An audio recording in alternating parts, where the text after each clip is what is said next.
नमस्ते दोस्तों।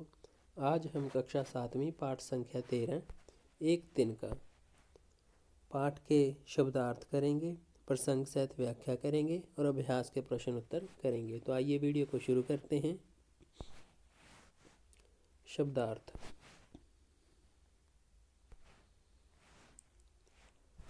ऐंठा, ऐंठा कहते हैं अकड़ा हुआ। हम अकड़ जाते हैं जब भी घमंड कर लेते हैं। ऐंठा कहते हैं घमंड को या अकड़े हुए को।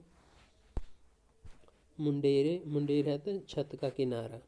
जो भी हमारी छत है, छत के आजू बाजू जितना भी किनारा है उसको हम मुंडेर बोलते हैं।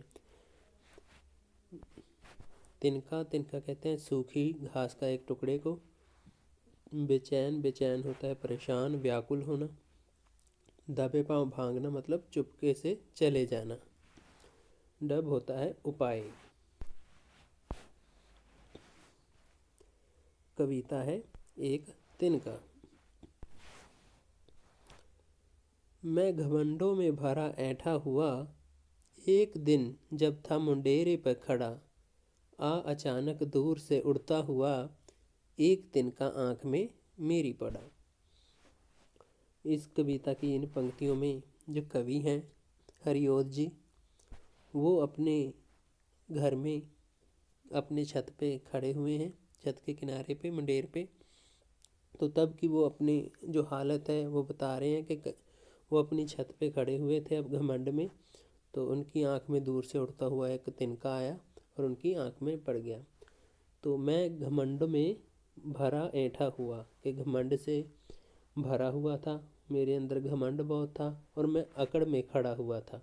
कि घमंड में मैं, जैसे हम अकड़ कर लेते हैं, घमंड कर लेते हैं अपने पैसे का, धन दौलत का, अमीरी का, तो वैसे ही वो भी किसी बात से घमंड में खड़ा हुआ था, अकड़ा के खड़ा हुआ था।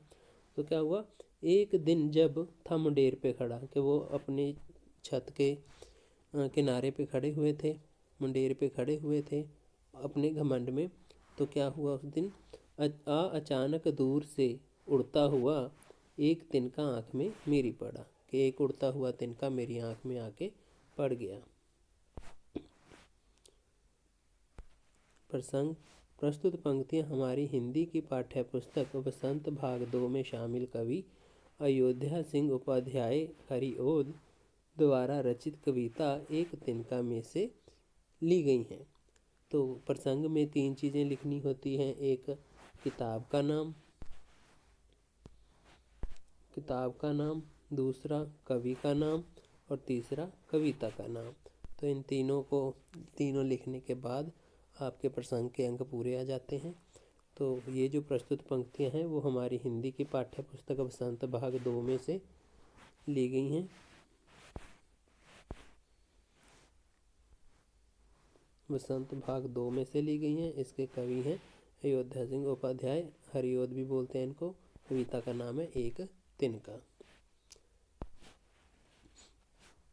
तो व्याख्या है, एक तिनका कविता की इन पंक्तियों में कवि हरिओद अपने घर की मुंडेर पर घमंड में खड़े हैं। तभी अचानक उनकी आंखों में कहीं से उड़कर एक तिनका आ गिरता है। तो सिंपल सी बात है, ज़्यादा मुश्किल पंक्तियाँ नहीं हैं। कि एक बार जो कवि हैं वो अपने मकान की छत पे खड़े हुए थे और अचानक दूर से उनकी आंख में एक उड़ता हुआ तिनका आया और उनकी आंख में पड़ गया।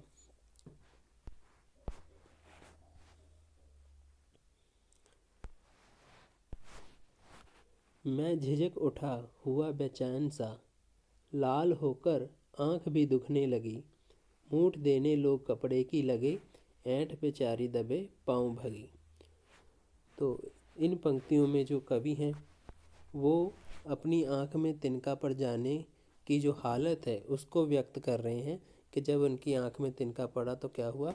तो वो कहते हैं आंख में तिनका पड़ने से मैं झिझक उठा हुआ बेचैन सा, परेशान सा हो गया वो जब उनकी आंख में जो घास का तिनका था वो पड़ गया। लाल होकर आंख भी दुखने लगी, जो उनकी आंख थी वो तिनका पड़ जाने की वजह से लाल होगी और अब दुख भी रही है। उसको आंख में तिनका पड़ने की वजह से आंख दुखने शुरू हो गई। मूठ देने लोग कपड़े की लगे, ऐंठ बेचारी दबे पाँव भगी। तो जो लोग थे आसपास के, उन्होंने कपड़े का गुच्छा सा बनाया और उसके जरिए जैसे तैसे करके वो तिनका आँख से निकाला। और जो वो घमंड में खड़े थे, अकड़ कर खड़े थे, तो वो जो घमंड था उनका चकनाचूर हो गया। और जो उनकी अकड़ थी, दबे पाँव भागी, चुपके से चली गई। तो प्रसंग सेम ही होता है, जो पहले लिखा था वैसे ही लिखना है। कि प्रस्तुत पंक्तियाँ हमारी हिंदी की पाठ्य पुस्तक बसंत भाग 2 में शामिल कवि अयोध्या सिंह उपाध्याय हरिओद द्वारा रचित कविता एक तिनका में से ली गई हैं। तो ये वाला प्रसंग सेम ही है, आप अलग अलग भी लिख सकते हो। अगर जितनी पंक्तियाँ आए उसमें प्रसंग एक ही रहेगा। तो व्याख्या। एक तिनका कविता की इन पंक्तियों में कवि ने आँख में तिनका गिर जाने के बाद अपनी हालत का वर्णन किया है। कवि कहते हैं कि आँख में तिनका चले जाने से उन्हें बड़ी ही बेचैनी होने लगी। उनकी आँख लाल हो गई और दुखने लगी। लोग कपड़े का उपयोग करके उनकी आँख से तिनका निकालने की कोशिश करने लगे। इस दौरान उनकी ऐंठ घमंड बिल्कुल चूर होकर दूर भाग गए। तो जब उनकी आँख में तिनका पड़ा तो वो बड़े ही बेचैन व्याकुल से हो गए। उसके बाद में जो आँख में तिनका पड़ने की वजह से जो आँख थी वो लाल हो गई और बाद में दुखने भी लग गई। तो आसपास के लोगों ने कपड़े की सहायता से आँख में से तिनका जैसे तैसे करके निकाला। और जो वो घमंड में खड़े थे अकड़ के, तो उनका घमंड था वो बिल्कुल चकनाचूर हो गया था।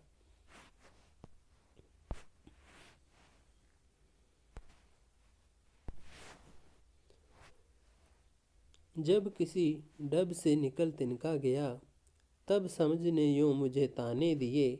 ऐंठता तो किस लिए इतना रहा, एक तिनका है बहुत तेरे लिए।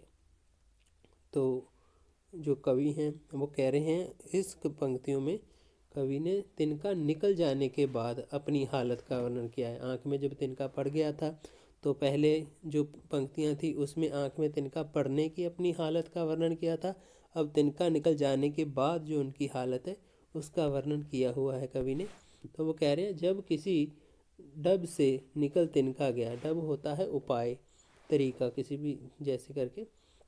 तो कहते हैं जब किसी डब से निकल तिनका गया, कि जब वो उपाय करके वो आँख से तिनका निकल गया, तब क्या हुआ, तब समझ ने यो मुझे ताने दिए, कि तब मेरी समझ ने मुझे ताने मारने शुरू कर दिए। तो वो ताने क्या थे, ऐठता तो किस लिए इतना रहा, कि तू इतने अकड़ किस लिए कर दिखाता रहा, इतने घमंड में तू किस वजह से रह रहा है। ये ताने दे रही हैं कि एक तिनका है बहुत तेरे लिए, कि तुझे बेचैन करने के लिए, तुझे परेशान करने के लिए तो एक तिनका ही काफ़ी है।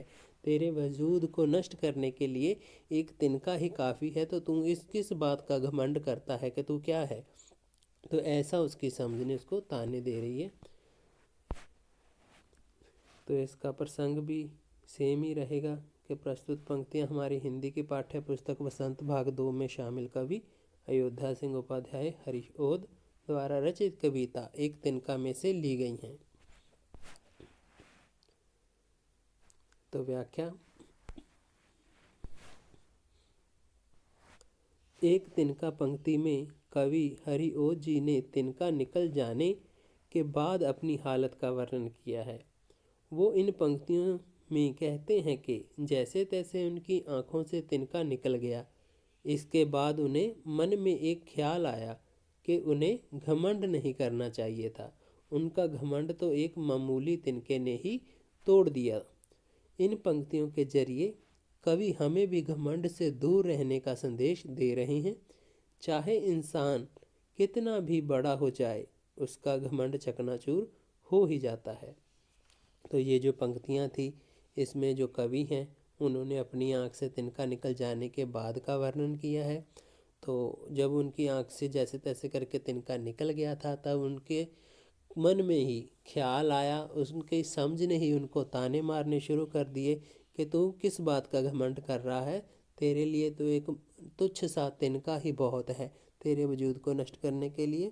तो इस जो पंक्तियाँ थी इसमें जो कवि हैं उन्होंने घमंड ना करने का संदेश दिया है हमें भी, और खुद भी आगे से घमंड ना करने के लिए अपनी समझ के अनुसार ही कार्य करने शुरू किए हैं कि आगे से घमंड नहीं करेगा। और हमें भी ये शिक्षा दी है कि हमें घमंड नहीं करना चाहिए, क्योंकि जितना मर्जी बड़े से बड़ा आदमी हो, जितना बड़ा घमंड हो जाएगा वो एक दिन चकनाचूर हो ही जाएगा, वो नष्ट हो ही जाएगा। तो अभ्यास के कुछ प्रश्न उत्तर हैं वो करते हैं। पहला प्रश्न है, नीचे दी गई कविता की पंक्तियों को सामान्य वाक्य में बदलिए। अब ये कविता जो पढ़ी है हमने, उसमें ये पंक्तियाँ दी गई थी, तो इन्हें हम अब साधारण तौर पे अगर जैसे बोलेंगे तो वह कैसे कहेंगे। तो जैसे कह रहे हैं, एक तिनका आँख में मेरी पड़ा, ये तो थी कविता की पंक्ति। लेकिन अगर साधारण वाक्य की बात करें, सामान्य वाक्य की, तो क्या क्या बोलेंगे, मेरी आँख में एक तिनका पड़ा। ऐसे ही, मूठ देने लो कपड़े की लगे, तो सामान्य वाक्य कैसे होगा, लोग कपड़े की मूठ देने लगे। तो इसी प्रकार ये 4 पंक्तियाँ दी गई हैं, अब इन्हें हमने सामान्य वाक्य में लिखना होगा। तो ये जो कविता की पंक्तियाँ हैं वो देखिए, एक दिन जब था मुंडेर पर खड़ा। दूसरी पंक्ति है, लाल होकर आँख भी दुखने लगी। तीसरी पंक्ति है, ऐंठ बेचारी दबे पाँव भगी। चौथी पंक्ति है, जब किसी डब से निकल तिनका गया। तो ये जो 4 की 4 पंक्तियां हैं, इनको अब हमने सामान्य वाक्यों में बदलना होगा। तो देखिए, तो सामान्य वाक्यों में से उत्तर, ऊपर दी गई पंक्तियों को सामान्य वाक्यों के रूप में इस तरह लिखा जा सकता है कि एक दिन जब मैं छत की मुंडेर पर खड़ा था, आँख भी लाल होकर दुखने लगी। तीसरी पंक्ति का, बेचारी ऐंठ दबे पाँव भाग गई, किसी तरह आँख से तिनका निकल गया। तो ये सामान्य वाक्य होंगे, तो इन्हें हम अपनी सामान्य वाक्यों में ऐसे लिख सकते हैं। तो वो कविता की पंक्तियाँ थी, अब ये सामान्य वाक्य हैं। प्रश्न संख्या 2,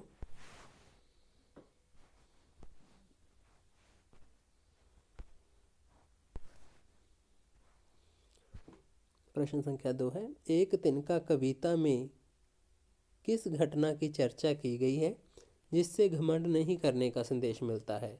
तो उत्तर है, एक तिनका कविता में कवि ने एक दिन की घटना की चर्चा की है जब वह अपने ऊपर घमंड करने लगता है और खुद को सर्वश्रेष्ठ समझने लगता है।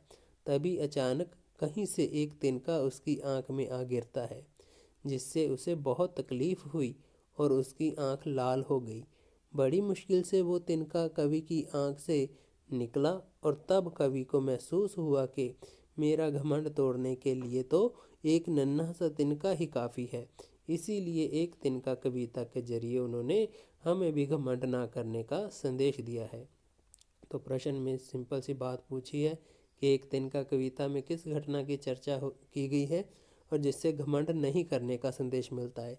तो ये जो कविता है, सारी की सारी जो कविता है हमने पढ़ी है, तो उसमें पता चलता है कि एक बार जो कवि है वो अपनी छत के किनारे पे, अपनी छत के मकान की मुंडेर पे खड़ा था, तो अचानक से उनकी आंख में एक तिनका उड़कर आकर पड़ जाता है और जिसके कारण वो व्याकुल हो जाते हैं, बेचैन से हो जाते हैं, और बाद में उनकी आंख भी दुखनी शुरू हो जाती है और लोग उस मूठ देने लगते हैं, अर्थात कपड़े की गुच्छी से बना के तिनके को बाहर निकालने की कोशिश करते हैं।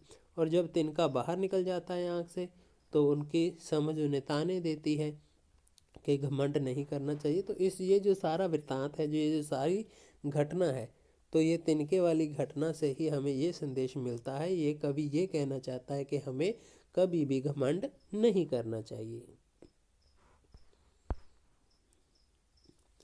तो प्रश्न संख्या 3 है, आँख में तिनका पड़ने के बाद घमंडी की क्या दशा हुई। तो अब जो घमंड कर रहा था उसकी दशा क्या हुई थी तिनका पड़ने के बाद। तो उत्तर है, आँख में तिनका पड़ने के बाद घमंडी की आँखों में दर्द होने लगा और उसकी आँखें लाल हो गई। वह दर्द से कहराने लगा और बेचैन हो गया। और जैसे ही वो, पहले तो वो घमंड कर रहा था, तो जब घमंडी था हुआ वो, तो उसकी आँख में एक तिनका पड़ गया। तो तिनका पड़ने से जो आँखों में दर्द होना शुरू हो गया और आँखें भी लाल हो गई थी और उसको इतना दर्द हो रहा था, वो असहनीय था, तो उससे सहन नहीं किया जा सकता था। तो इतना दर्द होने के कारण वो चिल्लाने लगा और बेचैन सा हो गया, व्याकुल हो गया। प्रश्न संख्या 4, घमंडी की आंख से तिनका निकालने के लिए उसके आसपास लोगों ने क्या किया? तो उत्तर है, घमंडी की आंख से तिनका निकालने के लिए उसके आसपास के लोगों ने कपड़े की एक मूठ या गुच्छा बनाया और उससे घमंडी की आंख का तिनका निकालने की कोशिश करने लगे।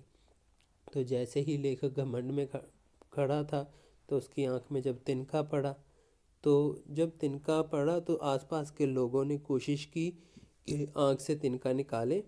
तो क्या हुआ, तो उन्होंने एक कपड़ा लिया, उसका एक गुच्छा सा बना लिया, एक किनारे से उस तिनके को उनकी आंख से निकाल दिया था। प्रश्न संख्या 5, एक तिनका कविता में घमंडी की एक तिनका कविता में घमंडी को उसकी समझ ने चेतावनी दी। तो अब जैसे कि हमने पढ़ा कि उसकी समझ ने उसे ताने दिए अर्थात चेतावनी दी। तो ऐंठता तू किस लिए इतना रहा, एक तिनका है बहुत तेरे लिए। तो ये कविता की पंक्तियां हैं। तो इसी प्रकार की चेतावनी कबीर ने भी दी है। तो उन्होंने लिखा है, तिनका कबू न निंदिए पाँव तले जो होए, कब उड़ी आँखन परे पीर घनेरी होए। तो इन दोनों में क्या समानता है और क्या अंतर है, लिखिए। तो अब ये जो कविता की पंक्तियां हैं, तो इसमें कवि क्या कहना चाहता है और ये कबीर जी ने जो पंक्तियां दी है, जो दोहा दिया है, इसमें कबीर जी क्या कहना चाह रहे हैं, दोनों में अलग अलग अंतर भी है और समानता भी है। तो इसके बारे में आप अपना राय दीजिए, अपना विचार दीजिए। तो उत्तर है, दोनों में समानता ये है कि दोनों ही काव्यांशों में तिनकों का प्रयोग उदाहरण देने के लिए किया गया है। कि ये जो दोनों वाक्य दिए गए हैं, तो दोनों में जो काव्यांश दिए गए हैं, तो दोनों में समानता एक ही है कि दोनों में ये जो तिनके की बात की गई है, उदाहरण के तौर पे की गई है, उदाहरण दी गई है। ठीक है, तो ये उसकी समानता है। तो दोनों काव्यांशों में अंतर ये है कि पहले काव्यांश में कवि हरिओद जी हमें घमंड ना करने की शिक्षा दे रहे हैं, जबकि दूसरे काव्यांश में कबीरदास जी कह रहे हैं कि हमें कभी किसी को अपने से नीचा या तुच्छ नहीं समझना चाहिए।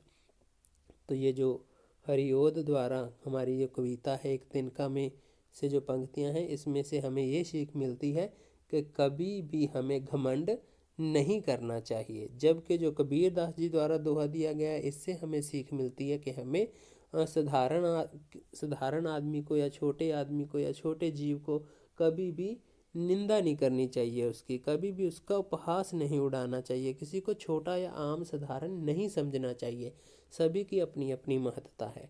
तो दोनों में अलग अलग अंतर है, लेकिन जो समानता है वो एक तिनके को एक उदाहरण के तौर पे लिया गया है।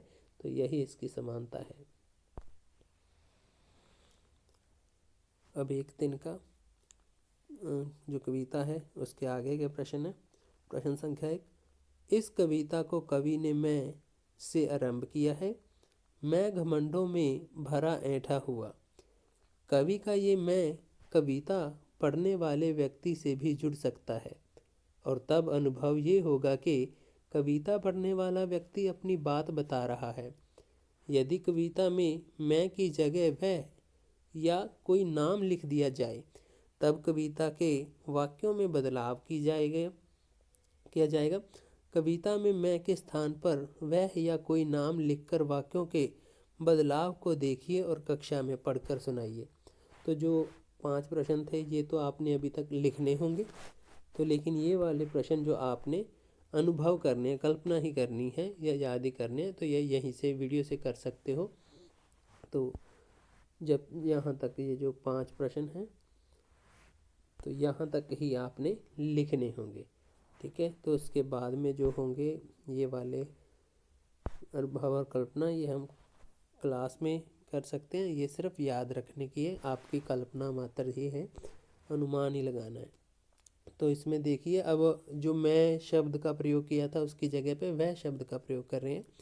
तो वह घमंडों में भरा ऐठा हुआ एक दिन जब था मुंडेर पर खड़ा, आ अचानक दूर से उड़ता हुआ एक तिनका आँख में उसकी पड़ा। वह झिझक उठा हुआ बेचैन सा, लाल होकर आँख भी दुखने लगी। मूठ देने लोग कपड़े की लगे, ऐंठ बेचारी दबे पाँव भगी। जब किसी डब से निकल तिनका गया, तब उसकी समझ ने यों ताने दिए, ऐंठता तू किस लिए इतना रहा, एक तिनका है बहुत तेरे लिए। तो पहले कवि ने मैं शब्द का प्रयोग करके सिर्फ अपने लिए और जो भी कविता पढ़े उसको अपना अनुभव हो इसलिए किया था, लेकिन अब वह शब्द का प्रयोग करके हम अनुभव करते हैं कि दूसरे की बात कर रहे हैं यहाँ पे। तो ये आपने लिखना नहीं है, आप सिर्फ याद कर सकते हैं। प्रश्न संख्या 2, नीचे दी गई पंक्तियों को ध्यान से पढ़िए। ऐंठ बेचारी दबे पाँव भगी, तब समझ ने यों मुझे ताने दिए। इन पंक्तियों में ऐंठ और समझ शब्दों का प्रयोग संजीव प्राणी की भांति हुआ है। कल्पना कीजिए यदि ऐंठ और समझ किसी नाटक में दो पात्र होते तो उनके अभिनय कैसे होते। तो जैसे कि हमने एकांकी पढ़ते हैं, तो जैसे अब हमने पाठ 7 पापा खो गए पढ़ा था, जिसमें कौवा, ठीक है, कौवा था, लेटर बॉक्स था, खंबा था, पेड़ था, वैसे ही अलग अलग पात्र थे। तो इसमें भी वो कह रहे हैं कि इन पंक्तियों में ऐंठ और समझ, ये जो ऐंठ है और समझ है, अगर दोनों अलग अलग इंसान होते, ठीक है, तो दोनों ही इंसान होते तो दोनों अलग अलग पात्र होते। तो ऐंठ और समझ को दो पात्र, नाटक के पात्र बनाना है, हमने एक नाटक सा लिखना है, तो वो लिखेंगे अब हम। तो दोनों की आपस में बात करवाएंगे, आइए करते हैं। अब यहाँ पे देखिए ऐंठ और समझ दोनों की अपनी अपनी बात है। पहले समझ बोल रही है, ऐंठ इतना ऐंठती क्यों हो। ऐंठ बोलती है, समझ ये तेरी समझ से बाहर की बात है। ऐसी कौन सी बात है जो मेरी समझ में नहीं आती। समझ तेरी समझ में ये नहीं आता कि यदि मनुष्य सुंदर हो, धनवान हो, समाज में ऊंचा स्थान रखता हो, तो उसे अपने ऊपर घमंड आ ही जाता है।